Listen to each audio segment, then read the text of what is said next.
मंत्र। आइएगा भक्तों, सभी भक्तों को जय माता दी।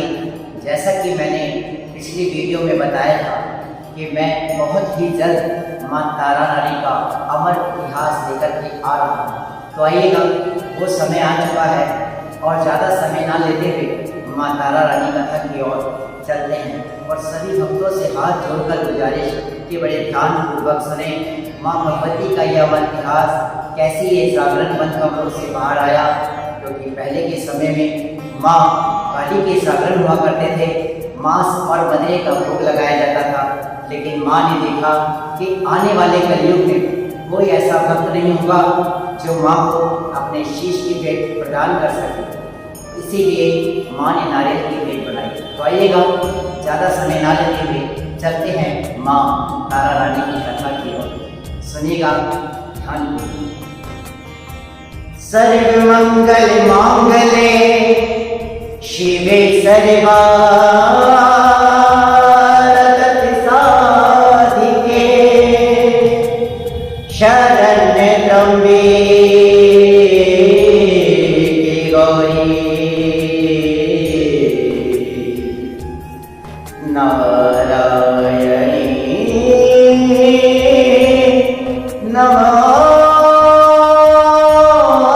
नमोस्तुते।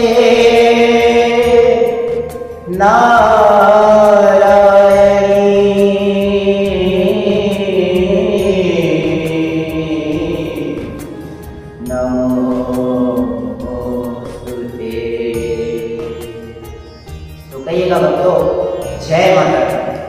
सभी भक्तों को जय माता दी। सुनिएगा माँ तारा रानी का अमर इतिहास। तारा और रुक्मन दोनों सगी बहनें हुई।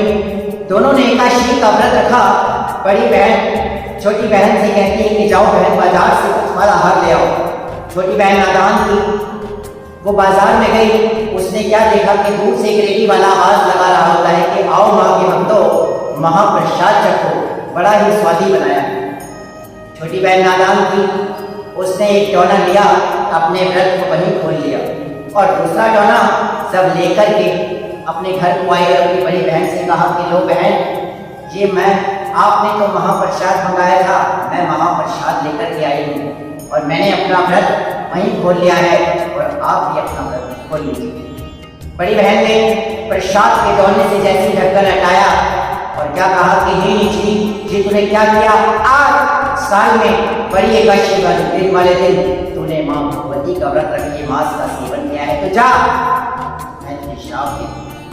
जिस प्रकार से तूने मांस का सेवन किया उसी प्रकार से तू मांस का सेवन करे और तेरी जूनी छिपकली।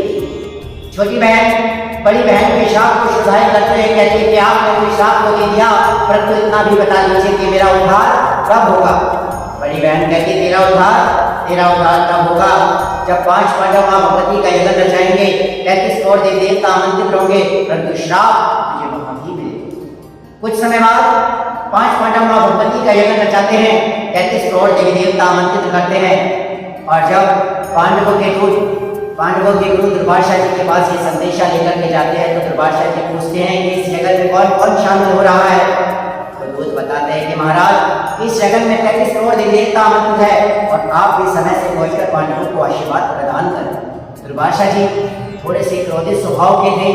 उन्होंने कहा कि नहीं, अगर इस जगत में 33 करोड़ देवी देवता आमंत्रित होंगे तो मैं इस जगत में कभी भाग नहीं लूंगा और ना ही इस जगत को संपूर्ण होने दूंगा। कहते हैं सच्ची दरबार की जय। और जब पांडवों के दूत दुर्वासा जी के पास ये संदेशा लेकर के वापस आते हैं तो सारा हाल पांडवों को बताते हैं। तो पांडव अपने गुरु की उपेक्षा कर जगत की तैयारी शुरू कर देते हैं। वहां यज्ञ शुरू हो जाता है। दुर्वासा जी को क्रोध आ जाता है। दुर्वासा जी एक पक्षी का रूप धारण कर एक जहरीले सर्प को मारकर पंजों में फंसाकर उड़ चलते हैं जहां प्रसाद बन रहा होता है। और वहीं एक वृक्ष के पत्तों की आड़ में छिप कर बैठ जाते हैं कि जैसे ही संत भगत इधर उधर होंगे तो ये जहरीला सर्प मैं प्रसाद के कथा में डाल दूंगा। और दुर्वासा जी ने वैसा ही किया। संत भगत इधर उधर हुए और दुर्वासा जी जहरीले सर्प को प्रसाद के कथा में डालने में कामयाब हो जाते। तो उसे किसने देखा? वही छिपकली उसी वृक्ष की छाल से चिपक कर ये सारा नजारा देख रही होती है। माँ भगवती से फरियाद करती है कि माँ, इस पापी ने बड़ा नीचों वाला काम किया है, परंतु मैं इन संत भक्तों से कैसे बोलूं? ना तो मेरे मुंह में जुबान है जो मैं इन संत भक्तों से बोलूं, और ना ही मेरे शरीर में इतनी ताकत जो इस प्रसाद की कड़हा को ढोलूं। इतना कहती है, दूर से क्या देखती है कि संत भक्त चले आ रहे हैं। मन में सोच विचार करती है कि अगर इन संत भक्तों ने ये जहरीला प्रसाद खाया तो सभी के सभी अपने प्राण त्याग देंगे। क्यों ना हो मैं ही अपने प्राणों की आहुति देकर इन सब के प्राण बचा लूं। इतना सोचती है, जैसे प्रसाद का कलहा उतारा जाता है, छिपकली झट से इसमें छलांग लगा देती है। और जैसी छलांग लगाती है, संत भक्तों के मुंह से उसे फिर से श्राप निकल जाता है कि हे नीचनी, हमने तेरा क्या बिगाड़ा था? एक तो तूने अपनी जान डुबाई और दूसरा सारा का सारा प्रसाद जहरीला कर दिया। इतना कहते हैं, मन में सोच विचार करते हैं, अगर ये जहरीला प्रसाद का कलहा हमने ऐसे ही फेंका तो कोई जीव जंतु खाकर अपने प्राण त्याग देगा। एक खड्डा खोदा गया, खड्डे में जैसे प्रसाद के कलहा को उल्टा तो नीचे से क्या निकला? वही जहरीला सर। सत विचार सोच विचार करते हैं, माँ भगवती का ध्यान लगाते हैं और कहते हैं कि हमने इसे श्राप तो दे दिया, परंतु हम अपना श्राप तो वापस नहीं ले सकते, लेकिन इसे एक वरदान अवश्य देंगे। और वरदान क्या दिया कि इसका जन्म एक राजा के यहाँ होगा, लेकिन पालन पोषण एक नीच घराने में होगा। कुछ समय बाद राजा स्पष्ट यहाँ एक कन्या का जन्म हुआ। राजजोशी को बुलाया कि हे राजजोशी, इस कन्या के कर्मों के लेख देख करके हमें बताइए कि ये कन्या हमारे लिए किस प्रकार की साबित हुई। राजजोशी कहते कि राजन, तारों की छाव में होने की वजह से ये माँ भगवती की बहुत बड़ी भक्तनी होगी और तारों की छाव में होने की वजह से इसका नाम तारा होगा। राजा बड़े खुश होते हैं और खुश होने के बाद पूरे गांव में घी के दीपक जगाए जाते हैं, फूल मिष्ठान बांटे जाते हैं, खुशी का माहौल हो जाता है। कुछ समय बाद फिर से एक कन्या का जन्म हुआ। राजजोशी को बुलाया कि हे राजजोशी, इस कन्या के कर्मों के लेख देख कर हमें बताइए कि ये कन्या हमारे लिए किस प्रकार की साबित होगी। राजजोशी खामोश हो गए। राजा से खामोशी का आलम देखा नहीं गया। राजा ने कहा कि राजजोशी, क्या छिपा रहे हैं आप हमसे? राजजोशी डरते डरते कहते हैं कि महाराज, ये कन्या आपके दूध को दाग लगाए। राजा क्रोध में आ जाते हैं, म्यान से तलवार निकालते हैं और जैसे ही कन्या पे प्रहार करने लगते हैं कि अगर ये कन्या मेरे कुल को दाग लगाएगी तो मैं इसका अभी वध कर देता। कहते नहीं राजन, अगर तुमने इस कन्या का वध किया तो तुम्हारी साथों की नरकों में जाएगी। कहते राजजोशी, सब इतना बताया तो इसका उपाय भी बता। तो राजजोशी उपाय बता रहे हैं, एक चंदन का बक्सा बनवाइए, रेशम के लाल कपड़े में लपेट कर इस कन्या को जल प्रभाव करना चाहिए। वैसा ही किया। चंदन का बक्सा बनवाया गया, हीरे मोती जवाहरात से सजाया और कन्या को रेशम के लाल कपड़े में लपेट कर जल प्रभाव कर दिया गया। और वो कौन सी नदी में जल प्रभाव किया गया? सरयू नदी, जो कि आज भी बड़े ही शान से बह रही है। सच्चे दरबार की जय। प्रभात का समय होता है, बक्सा तैरता जा रहा है। बक्से में लेके कन्या माँ से फरियाद करती है कि हे माँ भगवती, मुझसे ऐसी कौन सी टूटी हुई, ऐसी कौन सी गलती हुई जो हर जन्म में आपने मुझे इस प्रकार से सजाएं दी। और यही प्रभात का समय नदी के अंदर बक्सा तैरता चला जा रहा है और वहीं से एक ब्राह्मण नदी के किनारे स्नान करने को आते हैं और जैसे ही लोटा भर के जल का अपने सर पे डालते हैं तो ब्राह्मण की नजर उस बक्से पर पड़ जाती है। ब्राह्मण लोटे को छोड़ के झट से नदी में छलांग लगाते हैं, बक्से की ओर बढ़ते हैं, बक्सा और दूर होता चला जाता है। क्यों? क्योंकि भक्तों उसे ब्राह्मण के हाथ को लग रही है, क्योंकि वो श्रापित है। थक हार के बाहर आके ब्राह्मण देवता दूर से क्या देखा कि वेल साफ सफाई करने के लिए वहां से गुजर रहा होता है। तो ब्राह्मण देवता उसे आवाज लगाते हैं, अरे भाई वेल। वेल दौड़ा कराता है कि हाँ ब्रह्मदेव, मेरे लिए क्या सेवा है? कहते ऐसी कोई बड़ी बात नहीं, वो बक्सा देख रहे हो, उसे सबसे पहले हमने देखा है, आप उस बक्से को ले आओ, उसमें जो होगा आधा आधा बांट लेंगे। ये कहता है जो हो, कहकर के झट से नदी में छलांग लगा देता है और जैसे ही बक्से को बाहर लेकर के आता है, बक्सा खोला जाता है तो बक्से में से क्या निकलती है? वही कन्या मस्तक पर चंद्रमा जैसा प्रकाश अपने दाहिने पैर का अंगूठा मुंह में चूस रही होती है। कभी वेल को देखती है तो कभी ब्राह्मण को, कभी ब्राह्मण को देखती है तो कभी वेल को। फिर डरते डरते कहता है कि महाराज मुझे ये हीरे मोती जवाहरात नहीं चाहिए, आप ये कन्या अपने झोले में डाल दीजिए। ब्राह्मण के मन में फिर से लालच आ जाता है। ब्राह्मण कहता है ये तो बहुत अच्छी बात है, अगर तू इस कन्या को ले जाएगा तो इसे पालन पोषण मिल जाएगा, इसको नाम मिल जाएगा, तो ऐसा कर इस कन्या को ले जा। फिर झट से कन्या को अपने कलेजे से लगाता है, माता की भजन करता हुआ अपने घर की ओर चल पड़ता है। तो एक आकाशवाणी होती है कि ब्राह्मण अगर तूने इस कन्या के कर्मों के लेख के हीरे मोती खाए तो तेरे सातों के सातों पीढ़ी नरकों में जाएगी। तो ब्राह्मण कहता है वीर ये बक्सा भी तू ले जा। अब एक बगल में बक्सा और दूसरी में कन्या अपने घर को माता के भजन करता हुआ अपने घर को आता है। अपनी धर्मपत्नी को आवाज लगाता है, अरे भगवान सुनती हो, ये देखो आज मैं तुम्हारे लिए क्या लेकर के आया हूँ। भीड़ की पत्नी दौड़ी दौड़ी आती कहती है ऐसा क्या ले आए, पूरा आसमान सर पे उठा रखा है, ऐसा क्या मिल गया। तो भीड़ कहता है अरे पगली ये देख प्यारी सी सुंदर सी कन्या, ये माँ भगवती की देन है। परंतु भीड़ की पत्नी को विश्वास नहीं होता।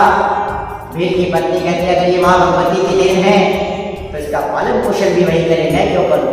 इतना कहती है भीड़ की पत्नी के सैकड़ों में से दूध की धार तराती है और बच्चे के मुख में जा गिरती है। और भीड़ की पत्नी को पूर्ण विश्वास हो जाता है कि हाँ ये माँ भगवती की देन है, ये तो सच्ची दरबार की है। और भक्तों दोनों ही बड़े लाड चाव से उस कन्या का पालन पोषण करते हैं। कुछ समय बाद दोनों बहनें बड़ी हो जाती है, विवाह के योग्य हो जाती है। वहाँ बड़ी बहन कोट कांगड़ा कश्मीर वहाँ पल रही है राज घराने में, और छोटी बहन भील घराने में पल रही है। दोनों बहनें बड़ी हो जाती है, विवाह योग्य हो जाती है। बड़ी बहन का विवाह कोट कांगड़ा कश्मीर के राजा रिलचंद से हुआ, वहीं छोटी बहन का विवाह भी कोट कांगड़ा कश्मीर के भील घराने में एक हो जाता है। दोनों बहनें फिर से शहर में आ जाती है, और शहर में आने के बाद तारा के महलों में रुक्मण के सदस्य परिवार के जितने भी थे सभी के सभी साफ सफाई करने जाया करते। और एक दिन रुक्मण की सास की तबीयत खराब हो जाने की वजह से रुक्मण को तारा के महलों में साफ सफाई करने जाना पड़ता है। और तारा रुक्मण को देख के कहती है आप बहन मेरे गले से लग जा। तो रुक्मण कहती नहीं, मैं जात की नीचनी हूँ, अगर आपके गले से लगूंगी तो आपका धर्म भ्रष्ट हो जाएगा, आपको गंगा जल से नहाना पड़ेगा। कहती अरे पगली याद कर सतयुग में एकादशी का व्रत खंडित हो जाने की वजह से मैंने तुझे श्राप दिया था, परंतु आज बहुत अच्छे समय पर आई। आज मेरे घर में माँ भगवती का जागरण है और मेरे माता के मंदिर को बड़े सुंदर तरीके से साफ करके धोना। इतना कहकर के तारा वहां से चली जाती है। रुक्मण मन में विचार करती है ये गंदी सी झाड़ू इस पाप पवित्र स्थान पर कैसे मारूं। उसे कुछ नहीं सोचता, अपने बालों को अपने केशों को खोलती और मंदिर को धोना शुरू कर देती है। क्योंकि तो पहले के समय में नारी के बाल घुटने से नीचे देखने को मिलते थे। नारी को महारानी का रूप दिया जाता था, माँ भगवती का रूप दिया जाता था। और मंदिर धोकर साफ कर तैयार कर लेती है। और पहले उसे एक संदेशा आता है कि रुक्मण की सास की तबीयत ज्यादा खराब हो गई, उसे वहां घर जाना पड़ता है, आने में देर हो जाती है, मंदिर के दरवाजे बंद हो जाते हैं, जागरण शुरू हो जाता है। जरा प्रेम से बोलो जय माता दी, सारे बोलो जय माता दी, गरबिल बोलो जय माता दी, सारे बोलो जय माता दी, जय माता दी, जय माता दी। इस प्रकार से माँ भगवती के नाम का जय घोष हुआ करता था।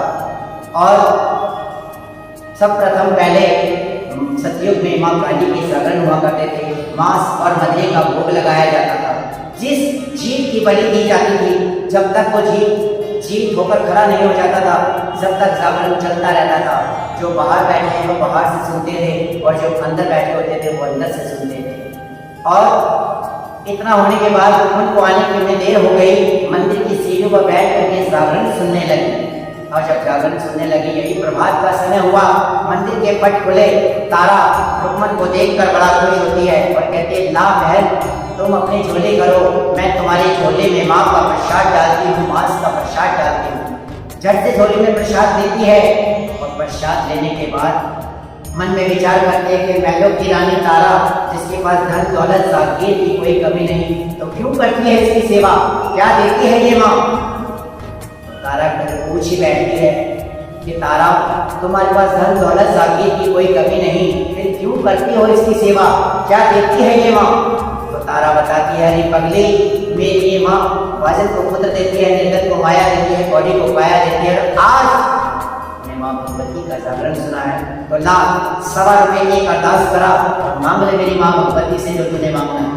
झट से 1.25 रुपए निकालती है और कहते हैं, लो तारा, ये 1.25 रुपए की अरदास आप अपनी माँ भगवती के शाही चरणों में करा दो। तो मेरे यहाँ एक सुंदर से पुत्र का जन्म हुआ, तो जैसा जागरण आपने किया है वैसा ही जागरण अपने घर में करवाऊंगा। ना कह करके वहां से आ जाती है। 10 वर्ष बाद रुक्मण के यहाँ एक सुंदर से पुत्र का जन्म होता है और पुत्र के लाल चाव में रुक्मण माँ को जागरण देना भूल जाती है, क्योंकि माँ की ममता बाप दीवानी जैसे गंगा माँ का पानी। माँ की क्षमता, माँ एक ऐसी अपरंपार माँ भगवती। माँ के लिए सिर्फ इतना ही कहना चाहूंगा, ओ पगले सबसे बड़ी है माँ, सबसे बड़ी है माँ, ओ पगले सबसे बड़ी है माँ, सबसे बड़ी है माँ, ओ पगले सबसे बड़ी है माँ। कैसे है बड़ी माँ? माँ से मक्का, माँ से मदीना, माँ से मक्का, माँ से मदीना, माँ से मक्का, माँ से मदीना, माँ बिन जग में कैसा जीना। माँ नहीं तेरी काया बनाई, माँ नहीं तेरी काया बनाई, भूल गया रे इंसान, वो पगले सबसे बड़ी है माँ। फिर क्या? माँ की ममता पाप दीवानी, माँ की ममता पाप दीवानी, माँ की ममता पाप दीवानी, जैसे गंगा माँ का पानी। माँ की ममता पाप दीवानी, जैसे गंगा माँ का पानी। जिस बंदे ने कदर न जानी, जिस बंदे ने कदर न जानी, वो नर है शैतान, वो पगले सबसे बड़ी है माँ। सभी भक्तों को जय माता दी, जय माता दी। आइएगा और चलेंगे अभी तारा रानी कथा की ओर।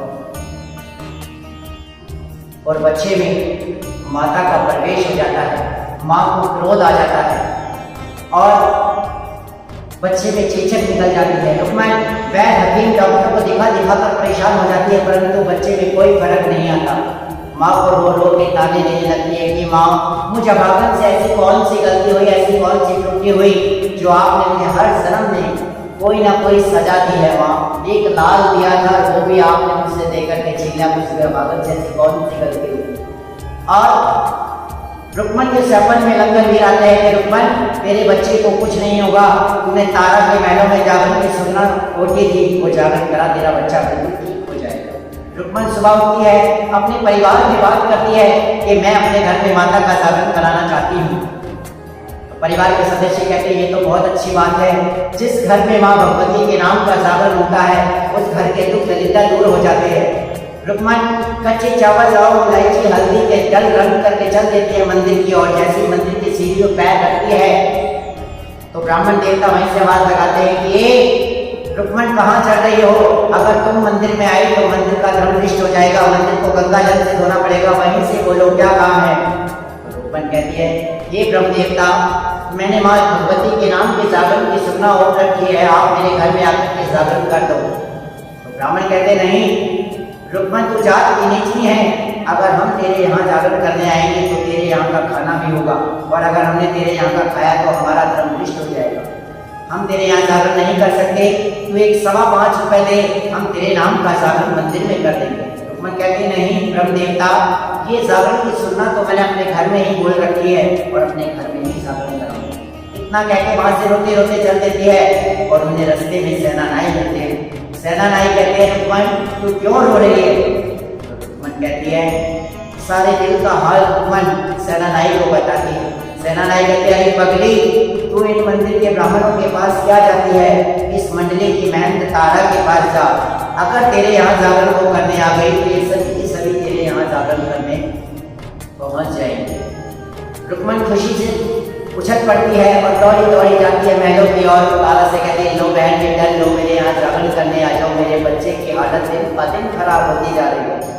तारा कहती है अरे पगली ला ये डल मुझे दे, अगर तेरे यहाँ जागरण नहीं करूँगी तो किसकी यहाँ करूँगी? डल लेती है, वहाँ जागरण की तैयारियाँ शुरू हो जाती है। वहाँ सेनानायक राजा हरिश्चंद्र की शेप बना रहे होते हैं और जब शेप बनाते हुए हल्का सा साबुन का पानी होठों पर लग जाता है। राजा कहते हैं दुष्ट ये तूने क्या किया?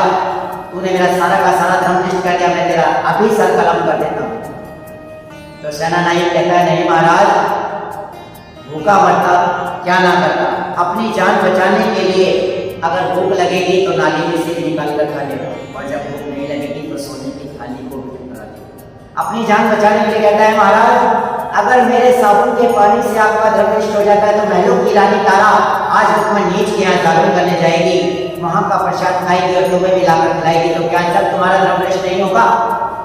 राजा कहता अगर ये बात झूठ निकली तो मैं तेरे सहित तेरे पूरे परिवार का सर कलम कर दूंगा। कहता मुझे मंजूर है महाराज। और जब इतना कहता है राजा कहता जब इतना बताया तो उसका उपाय भी बता। कहता अपना दाहिना हाथ आगे कीजिए। जैसे दाहिना हाथ आगे किया तो सेनानायक ने उसमें से राजा के हाथ पे चीरा लगा दिया। तो कहते दुष्ट ये क्या किया? तो सेनानायक कहते महाराज इस चीरे से आज की रात तुम्हें नींद नहीं आएगी और महलों की रानी तारा रुक्मन नीच के यहाँ जागरण करने नहीं जाएगी। जब इतना कहा महलों में आ गए राजा, भोजन प्राप्त किया और जैसे जब तारा से कहा कि तारा आज की रात मैं तकिए का सिराना नहीं तेरी पट का सिराना लूंगा। तारा कहती महाराज ये कौन सी बड़ी बात है, मैं तो तन मन धन से आपकी तकिया हटाया, घुटने का सिराना दे दिया, आधी रात बीत गई लेकिन राजा की आंख नहीं लगी। माँ भगवती से फरियाद की कि माँ अगर आज मैं आपके जागरण में नहीं पहुंची तो पूरे संसार में हाहाकार मच जाएगा, आपके नाम को कोई नहीं सिमरेगा। एक ठंडी पवन का हुलारा आया और राजा की आंख लग गई। महलों की रानी तारा महलों से होती हुई जंगलों की ओर से गुजरती हुई निकल पड़ती है रुक्मन के घर की ओर। वहां पहले से ही भक्तों दो चोर तारा का इंतजार कर रहे होते कि आज तो यहाँ से सोने का बादल गुजरेगा और जी भर के रुकेगी। और जैसे ही तारा वहां से गुजरती है और छीना झपटी के अंदर सोने की साड़ी का पल्लू और पैरों के सोने की खड़ो वहीं गिर जाते हैं। तारा दोनों चोरों को श्राप दे देती है कि तुम जहाँ खड़े हो वहीं अंधे हो जाओ। अब वो उसे हाथ लगाती तो अंधे हो जाते हैं और छोड़ते तो ठीक हो जाते हैं। वहाँ राजा की आंख खुल जाती है, राजा भी पीछे पीछे निकल पड़ता है जंगलों की ओर और तारा रुक्मन के यहाँ जागरण में पहुंच कर कहते हैं कि रुक्मन जल्दी जल्दी मेरी झोले में मेरी माँ का प्रसाद डाल, मांस का प्रसाद डाल, अगर मेरे राजा की आंख खुल गई तो अनर्थ हो जाएगा। राजा दूर से वहां तक क्या देखता है कि दो चोर खड़े, दूर से आवाज लगाता है कौन है वहां? तो आवाज आती है मैं काला, क्योंकि पहले के समय में भक्तों चोरों को काला कहा जाता था। चोरों ने कहा कि तू कौन? तो कहता है अगर मैंने ये राजा कहा तो ये मुझे लूट लेंगे। राजा कहते हैं कि मैं भी काला। कह रहे पहले क्यों नहीं आया? हम दो थे, अगर तुम भी होते तो हम तीन होते तो जी भर के लूट देते। आज तो यहाँ से सोने का बादल गुजरा कि तुमने क्या लूटा? तो चोर बताते हैं कि सोने की साड़ी का पल्लू और पैरों के घरों से हाथ लगाते हैं तो अंधे हो जाते हैं, छोड़ते हैं तो ठीक हो जाते हैं। राजा दोनों अपने कब्जे में करके निकल पड़ते हैं रुक्मन के घर की ओर और एक रोशनदान में से सारा नजारा देख रहे होते हैं। महलों की रानी तारा रुक्मन नीच के यहाँ मांस का प्रसाद भोग ले रही है और भोग दे रही है। राजा कहते हैं आज के बाद मैं इसे अपने साथ करा भी महलों में लेकर नहीं जाऊंगा। और यही प्रभात का समय होता है, जैसे मंदिर के पट खुलते हैं तारा कहते हैं लाल रुक्मन मेरे झोले में मेरी माँ का प्रसाद डाल, मांस का प्रसाद डाल, अगर मेरे राजा की आंख खुल गई तो अनर्थ हो जाएगा। झोली में प्रसाद लिया, वहां से चलने लगी तो रुक्मन ने झट से हाथ पकड़ लिया कि महलों की रानी तारा क्या पता ये प्रसाद खाए ना भी खाए, मेरी तसल्ली के लिए अपनी झोली में लेकर के कहीं बाहर तो ना फेंक। कह बैठती है कि बहन तुमने प्रसाद तो खाया ही नहीं। कहती है अरे पगली ये तो मेरे राजा के हिस्से का प्रसाद है, तो मुझे मेरे हिस्से का प्रसाद नहीं तो मैं उसे खाऊं। और जैसी मंदिर के पट खुले, तारा निकल लगी, झट से राजा ने हाथ पकड़ लिया कि तारा, तू आज के बाद मेरे साथ महलों में जाने योग्य नहीं। तू मांस और मदिरे का सेवन करती है, तू मां की सेवा नहीं करती। कहती नहीं राजन, मैं अपनी मां की सेवा करती हूँ। तो अगर तू मां की सेवा करती तो क्या है तेरी झोली में? कहती नहीं राजा, मेरी झोली में मेरी मां का प्रसाद है। कहती नहीं, मैंने तेरी झोली में मांस और मदिरे का प्रसाद देखा है, तू मुझे अपनी झोली दिखा। और भक्तों, जैसी झोली खोलती है तो झोली में से क्या निकलता है, बड़े ध्यानपूर्वक सुनिएगा। माँ भगवती की असीम लीला, असीम कृपा।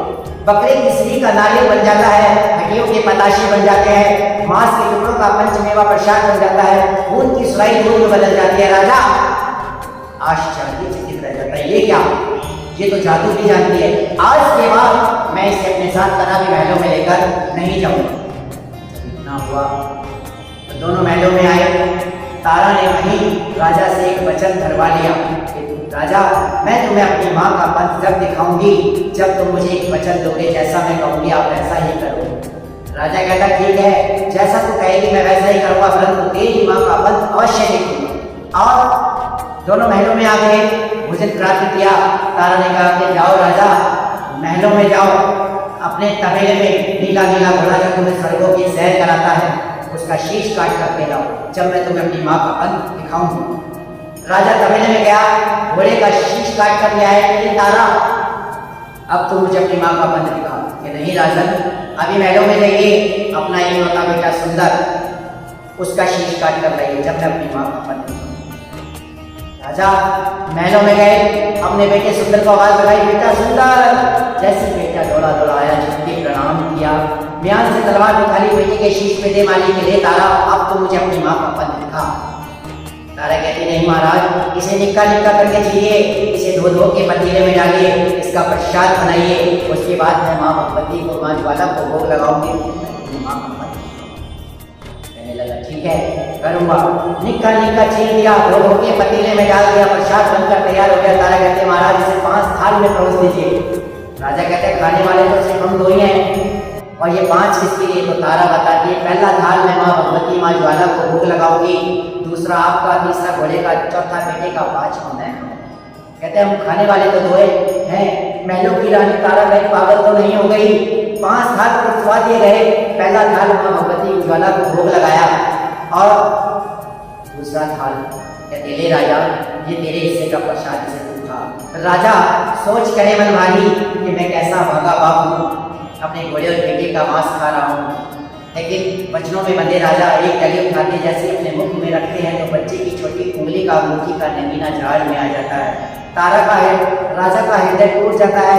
तारा से रो रो के विलाप करने लगते कि तारा तू जीती मैं हारा, मुझे नहीं देखना तेरी माँ का पन, तू औरत नहीं तू डायन है। मैं तेरी बातों में आकर के मैंने अपना घोड़ा और बेटा तेरे बलि चढ़ा दी। तारा अपना घोड़ा और बेटा तेरे बलि चढ़ा दी। रो रो के विलाप करने लगे, और विलाप करते करते क्या कहने लगे, नीतारम है तेरे वियोग न भाए, तेरे वियोग न भाए, नीतारम है तेरे वियोग न भाए। एक लख पूते सवा लख नाती, श्रावण कर दिया नवाती।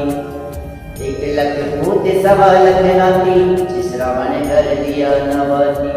बाकी सोने की लंका जले, करवा दिया गति तारे डरे। उसके बाद कहती है राजा ये चौथा थाल ले, घोड़े को प्रसाद में, बेटी घोड़े को प्रसाद करा। तबेले में गया, और तबेले में जाने के बाद जैसे घोड़े को जीवित देखा, प्रसाद खवाया, दौड़ा दौड़ा आया कि तारा ये 5वां थाल में बता किसको खिलाकर क्या नहीं, जा पे अपने बेटे को प्रसाद खवाया। राजा दौड़ा दौड़ा गया, बेटी सुंदर को आवाज लगाई, बेटा सुंदर। कोई आवाज नहीं आई। उसकी आवाज लगाई, बेटा सुंदर, तो भी कोई जवाब नहीं आया। राजा के मन में बात आ गई, कभी मरे मुर्दे भी जीवित हुए हैं, चलो जाते जाते एक आवाज और लगा लेता। जब तीसरी आवाज लगाई, बेटा सुंदर, तो आवाज आई, जी पिताजी। तो बेटे से पूछा कि बेटा मैंने तुम्हें 3 आवाज लगाई, तुम कहाँ थे? तो बेटा बता रहा है पिताजी आपने मुझे जब पहली आवाज लगाई तो मैं माँ के साथ स्वर्गों में खेल रहा था। जब दूसरी आवाज लगाई तो माँ मुझे गोद में ले जाकर के लोरियां सुना रही थी, मेरी आंख लग गई। जब आपने मुझे तीसरी आवाज लगाई तो मैं आपके सामने उपस्थित हो गया। तो राजा कहते हैं, वाह तारा, देखा मैंने तेरी माँ ज्वाला का फल, तेरी माँ ज्वाला की शक्ति को। आज से मैं राजपाट छोड़ता हूँ और माँ भगवती की सेवा में लग जाता हूँ। और भक्तों, इतना कहा, तीनों के बीच में खुले खुले दर्शन दे, खुले खुले दर्शन दे वाली माता जी बड़ी सलाही जय। भक्तों के कष्ट निवारण वाली माता जी बड़ी सलाही जय। और एक आकाशवाणी हुई कि जिस जागरण में तारा और रुक्मणी की कथा कहीं वह सुनाई नहीं जाएगी, वह जागरण मैं कबूल नहीं करूंगी, स्वीकार नहीं करूंगी।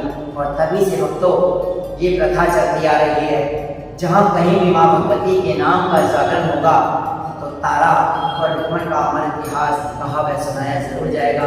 सभी भक्तों को जय माता दी, जय माता दी, जय माता दी। तो आइए भक्तों, सभी भक्तों को जय माता दी।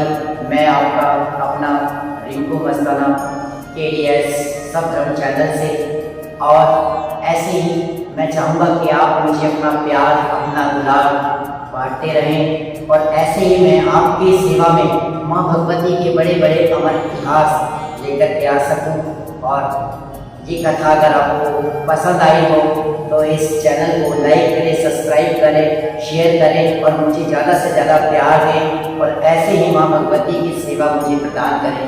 जय माता।